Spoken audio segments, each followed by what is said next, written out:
Hi again, dance friends. I'm Margaret Fuhrer, editor and producer of the Dance Edit newsletter and podcast. And this week we are lucky to have a returning guest, a friend of the podcast with us, choreographer and Ailey II artistic director, Francesca Harper.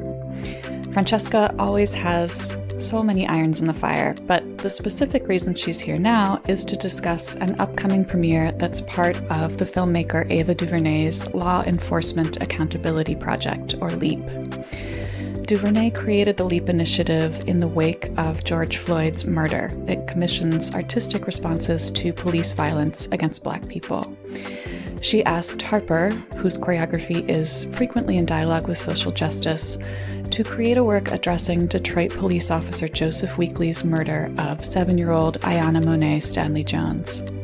Aiyana was shot while she was asleep on her grandmother's couch during an ill-informed SWAT mission that was being filmed for a reality TV show. Harper's response, titled The Reckoning, is both a dance film and a live performance, created in collaboration with musician Nona Hendricks, visual artist Carrie Mae Weems, and a cast of 6 dancers. It will have its world premiere at Works in Process at the Guggenheim on March 11th. There are many layers to unpack in Aiyana's tragic story, and as you'll hear, Harper believes that dance is an especially powerful tool to help us process this kind of brutality. A quick note before we begin, Harper's mother, Denise Jefferson, was the longtime director of the Ailey School, where Francesca also trained. And I'm mentioning that now because that information will come into play early in this interview. Here is Francesca.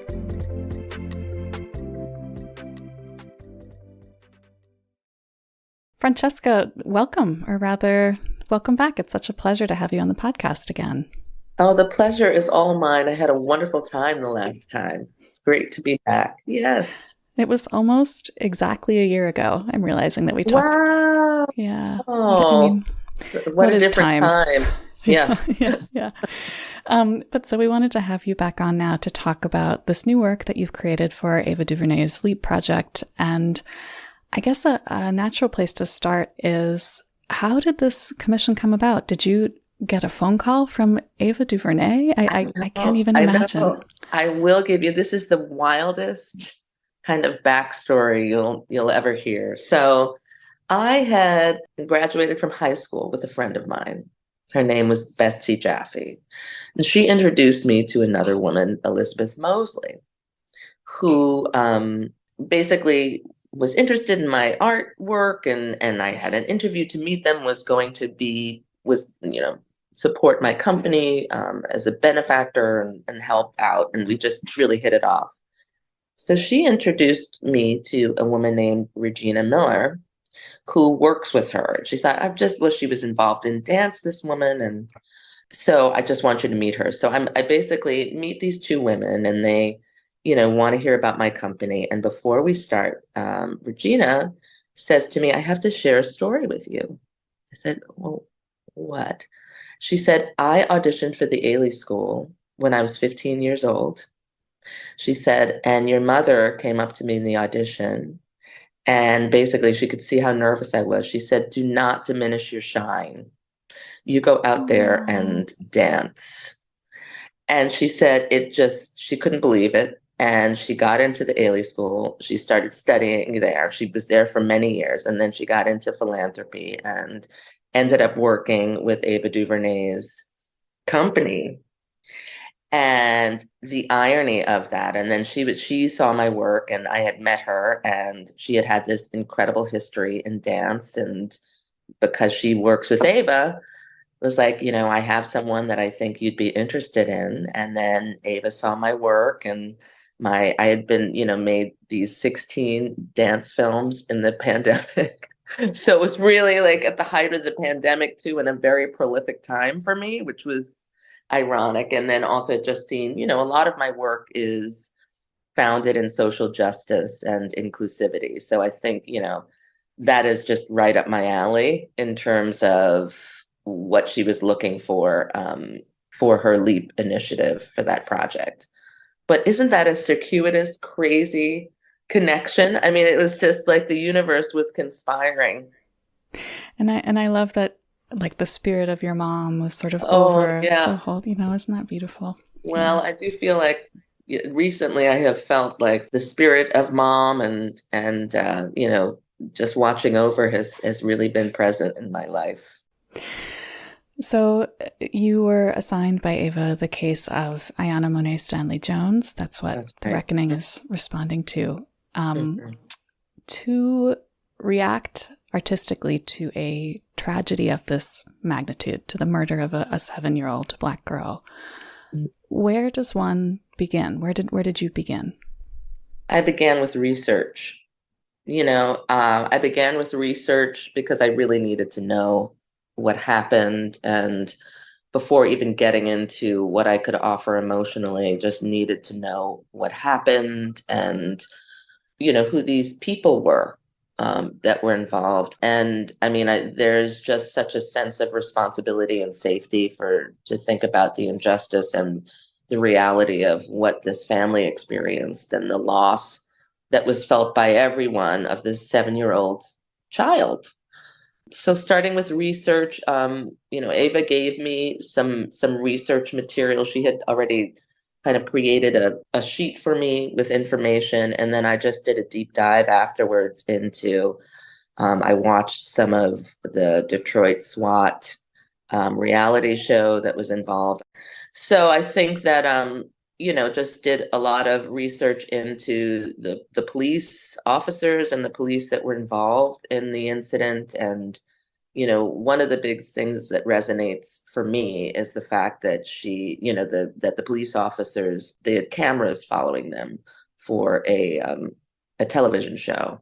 So Mm-hmm. that for me already, you talk about a breach of justice and like where are their minds when they're going to kind of serve out their sense of duty and there are these cameras following them. So I think that for me was really where I started all of this, and also really giving voice to this young girl who lost her life, who was, an African American girl. And that for me, I also connected to that, and thinking about myself or my daughter and the loss of life and wanting to give her voice and power. So that was initially, very apparent when I started the work. Like that's the reckonings. Like if she were to come back, what would she say? You're starting to answer one of my next questions, which Mm. is that you imagine Aiyana's future self in this work. She's there. She's one of the dancers. Oh yeah. Can you talk a little more about that choice and why you made it? Well, it's interesting because I started, I always have this kind of abstract vocabulary when it comes to dance, but I like to call it abstract storytelling. Which for me also gives space for the imagination to really have its own voice. So as I was workshopping it, it just became more apparent that that these people had to be characters within the work, and that they needed to really dialogue with each other and be present. And I think I did consider a couple of times like, well, but she was erased. There are themes of erasure which are important, but for me to have her presence, really establish that in the beginning was important. And then I also thought about the family. The grandmother is an important person in this story, and some of the research I did really had her in the courtroom, sharing her feelings. And even this idea of when she shared her grief in the courtroom, how she was ushered out. And I thought, and again, another kind of moment of oppression, suppression, erasure, that this grandmother who was right next to this child, couldn't express her feelings fully, her grief, her loss, which is so much. You see what's going on in the world with so many other cases. And we all feel so deeply the loss of, the tragedy that the families are experiencing. So the grandmother also became a very important character in the work, and centralizing their relationship that it really became kind of the center point for the work. And then, of course, the officers and their training, and also the filming. And some of the research that we did actually I used some audio of the police officers talking on the reality shows, and juxtapose, what they're saying with, even a group of bystanders witnessing the event in the moment. And the way I work is in a collaborative sense, that the dancers were also asked to bring in their opinions.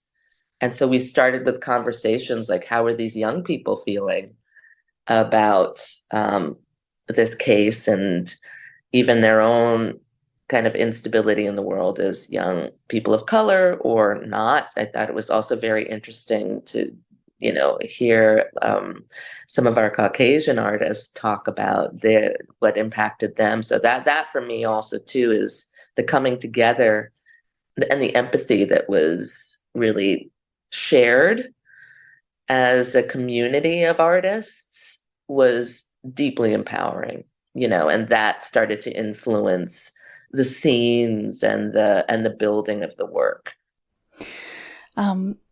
The idea of filming, and how filming was actually a central part of the story as it was happening, and now is also part of the storytelling that you're doing in layered ways. You're creating a film, but in that film we also see people filming. Right. Can you talk a little more about the choices you made there, and where that led you? Well, it's such a big part of our lives now, our phones, and being able to capture. And there's power in now even citizens that have the opportunity to film moments and officers. I think about Eric Garner and think about, wow, how powerful it is that we had people there and documenting that. So it made me think about, that was a crucial element in the work, being able to, the filming, the negative and the positive aspects of the filming. And then I really do feel like, the fact that it's a reality show, and how does that impact the officers as they're entering the space? Like, what is this psychological state of these men as they go into, and also the potential stardom and power in that kind of exposure, and it does that almost subvert, their jobs and what they're meant to go in and do and carry out justice. So that for me was a huge, really important theme to share and convey in the work. And to have that element, I think also we're working with a live feed for the Guggenheim, which I think will be really powerful too, for, the audience to see it happening in the moment. So that was also important to me, to kind of put the audience members in the moment of experiencing, what happened. And the way that I've structured it, it kind of grounds the work in Aiyana and the grandmother's relationship. It goes to the police officers, and then it actually goes to the moment of the invasion. And also capturing the journalist, that also, it became one of the characters that filmed the work, and brought the team and the producer, sorry. So, they're all characters, and it's the recreations and reimagined experiences of that day with the incident. So it's one of the most narrative works that I've done, and it needed to be. It needed to be really clear. Mm-hmm.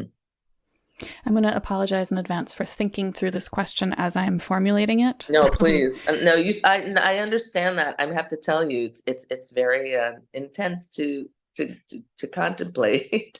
There's something about the distancing that was happening maybe with these officers as they were not just going about their jobs, but thinking about entertaining, that Right. This is a show they're putting on.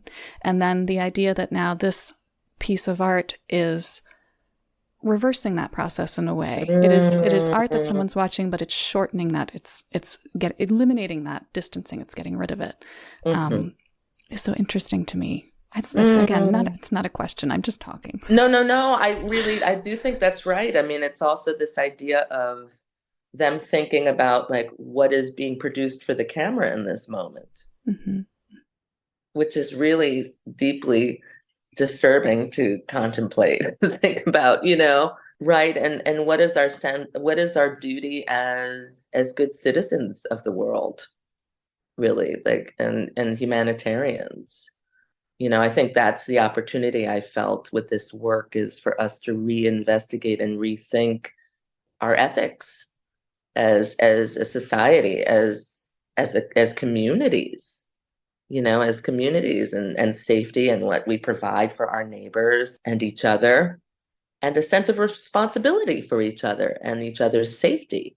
That's what I hope that the piece it leaves people with, the importance of our connectivity as humans, as citizens together.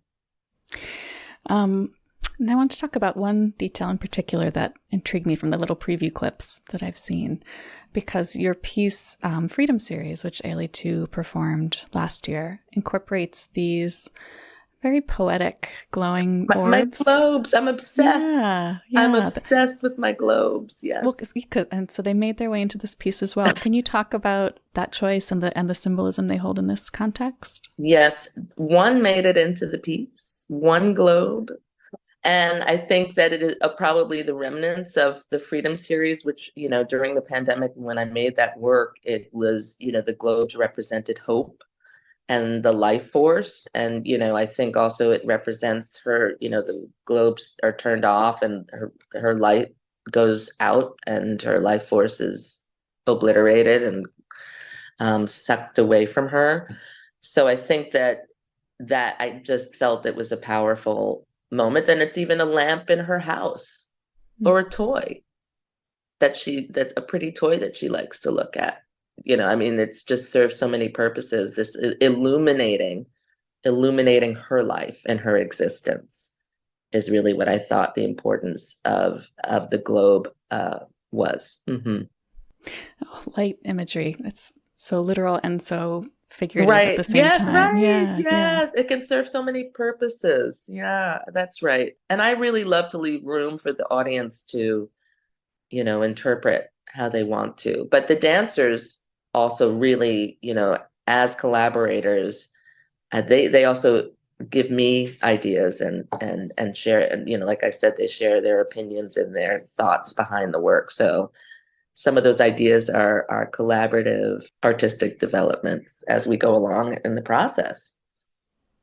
Can you share a little more specifically how that collaboration worked, what that collaboration resulted in, the choices that the dancers helped make? Oh, yes. I think, after working so many years with William Forsythe, who just gave me so much room to offer my ideas, that for me is just, it's such a pleasure. I think we have an opportunity with every work to learn and grow with each other. And I think every artist in the room has their own biography and experiences to share and shed light for other people. So I think that really allowing that room for their offerings to be present, and especially in something like this, I learn from their offerings, and almost evoked strength from their offerings. So I think, and especially with such a sensitive subject, we needed to provide safety for each other and find some answers. So I think collectively, we just did our best to find some answers and some healing around this very painful case. Speaking of collective creativity, can you talk a little about how you brought on the other members of the creative team for this project? What other artistic voices you wanted to include and why? Oh, yes. I had to invite people I've been working with for years. I think I really wanted to create a group, a safe group for myself and people who really understand the why, and even just who understand my artistry and, you know, also my mission in inclusivity and social justice. And I've been working with Nona Hendricks for many years, and Carrie Mae Weems, and we've really, the three of us, we're feminists, we're Black women, and have created works together that have been very political and very powerful, in my opinion. I did Grace Notes with Carrie Mae Weems, and she brought in Nona. I met Nona through my work at Mass Mocha, and some work I had done with my company, through Nick Cave, the visual artist, who's also, we're going to be housed in his exhibit at the time at the Guggenheim. So it's just like, these are all my people I needed to surround. These are actually, when I came back from Europe, these have been my consistent collaborators. And so I felt it was just imperative that I surround myself with them. My costume designer, Elias Garola, I've been working with him for, over 10, 15 years now. So I really created and collected a group of people that have created a safe artistic space for me. It's family. It's family, my dance family. Yes. And then of course the dancers, some are, most all of them are dancers that started as students and now are these incredible professional dancers. Erika Usaku, who has been, I've worked with her for over 10 years now, and Tim Stickney, and they're part of they started their collective, the FHP collective, and then I have my Ailey II dancers who came in. So it's, yeah, like you said, it's true family. I wanted to talk about Carrie Mae Weems' photos in particular, because it looks like you actually recreate some of them very, very directly, very explicitly in the piece. Why did you choose to do that? Oh, yes. Well, for me, the Constructing History series I thought was really pertinent to the work. And these photos are really moments that we have grieved as a nation, that she recreates these beautiful moments and tableaus. And the one that we really decided to recreate is entitled Mourning, with three women and the small child at the feet of the women, all in Black. And that they're providing this space for this child to experience her sadness as well and mourn. And that one for me, I said, this is the one that really resonates. And so that is the one we recreate, that you will see at the end, there's that she's missing. Mm-hmm. So I think that one for me, just also having Carrie's powerful images, I felt would really ground the work in a very, in an important way. So you have, as you've said, you have this deep experience with filmmaking, and then of course you have deep experience with choreographing for the stage. And this is a project that involves both. So how do the film and the live performance sort of talk to each other in the reckoning? Oh, it's so interesting that you asked that. Let me see. So it went through different permutations or different develop different ideas, because we were in the middle of the pandemic, but then we also thought we were kind of emerging and thought we want to make a live performance. And I had reached out. I was always interested in works and process at the Guggenheim. I'd always seen work there.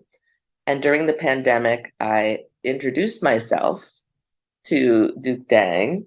And we really just hit it off. I mean, we had a wonderful conversation, and I think a couple months had passed, and he reached out again at this moment that, he said, do you have any projects that you're working on? And I said, I actually have this project, The Reckoning.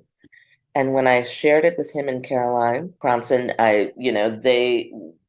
they just thought, I think you'll see they've been creating this space for diverse voices at the Guggenheim, really focused on that lately too. So I think it was really very much in alignment to their mission right now. And so I thought, well, what an opportunity to have two performances. We have one, the film, as well as the live performance. So they offered us a rehearsal space, a residency with their new initiative, Launchpad, which is just providing, what did they say, a process without a destination. Mm-hmm. So we went out to Bethany Arts, which was just a haven for us, cooking every night, and we would watch the case at night and have conversations over dinner. And, it was really wonderful to have this incubation period that we just became really closer as friends and collaborators. And so the film idea developed from that as well. And I really feel, to be honest, one of the things that's important to me, I've been really contemplating and thinking about over the pandemic, is the importance of documentation, especially for voices of color, and how in our history, just because of slavery and erasure, we don't have records. So that was a big inspiration for me to digitize and document this and have a record of Aiyana Jones and her life and the incident. So I think ultimately that felt really important to me. And also then I have to say it's Ava DuVernay. Like, I'm a little inspired because she's an amazing filmmaker and I love making films. So I thought, it would be really wonderful also to have her input. And that has been just a gift to have Ava and the Array team give me feedback as filmmakers has just been phenomenal. I've learned so much and feel so fortunate. So I thought that ultimately was important, that we would really solidify this piece and this artwork and have documentation of it. And then also, with the Guggenheim, we thought, okay, we'll have a live performance as well. And maybe, who knows, maybe this can tour. Maybe we can spread this message and spread the importance of Aiyana's life and the importance of sharing this incident and this tragedy with our world, with our communities. So that was also an important consideration. Maybe this can have legs and reach many more people, not only online, but as a live performance. You're leading into my next question, which is one that you started to answer actually earlier in the interview. And I know that art doesn't have to, quote unquote, accomplish anything. That's never a prerequisite. But because this kind of work does encompass both art and activism, what are you hoping that the wider impact of the reckoning might be? For people to care about others and be more deliberate and contemplative and empathetic, Which is the goal of most good art, actually. Yeah, I think with this piece, it couldn't be clearer to me. I mean. So the larger aim of the LEAP project, and here I'm going to quote from the website, is, quote, to disrupt the code of silence that exists around police aggression and misconduct, end quote. Why do you think dance storytelling is particularly powerful in that context? Oh, the embodiment.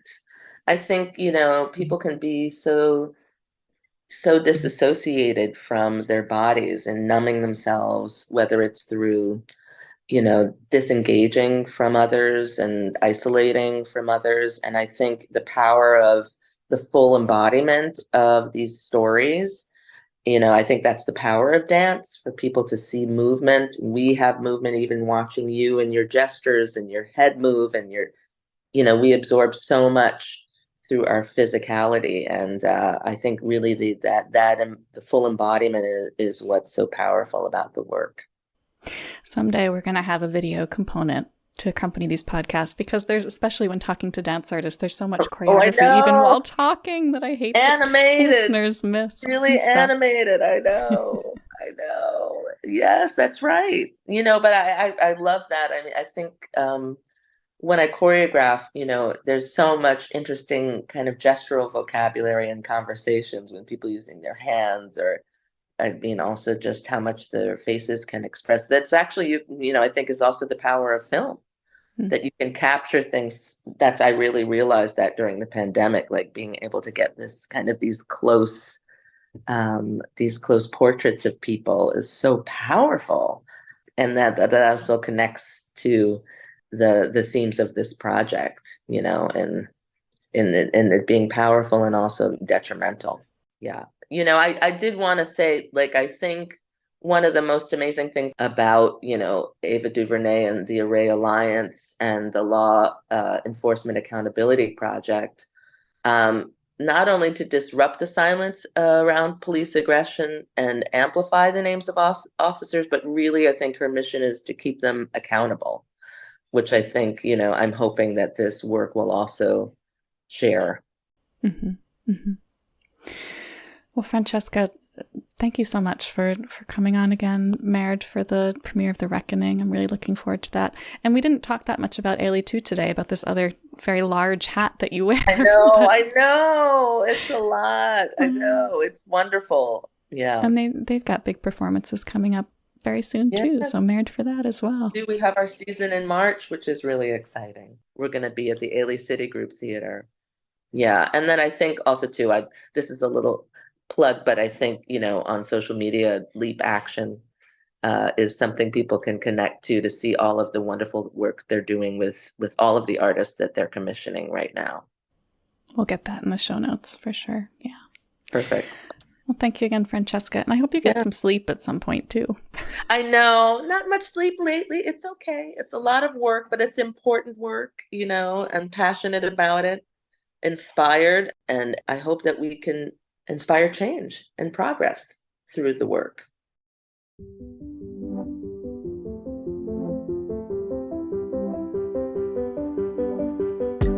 Thanks again to Francesca. As promised, in the show notes we have several links where you can learn more about the upcoming Works in Process premiere of The Reckoning, about the violence that it is responding to, and about Ava DuVernay's LEAP project. And we also have a link with information about Ailey II's upcoming season in New York. Thanks to all of you, as always, for listening. We'll be back next Thursday with a new episode discussing the top dance headlines. Until then, keep learning, keep advocating, and keep dancing.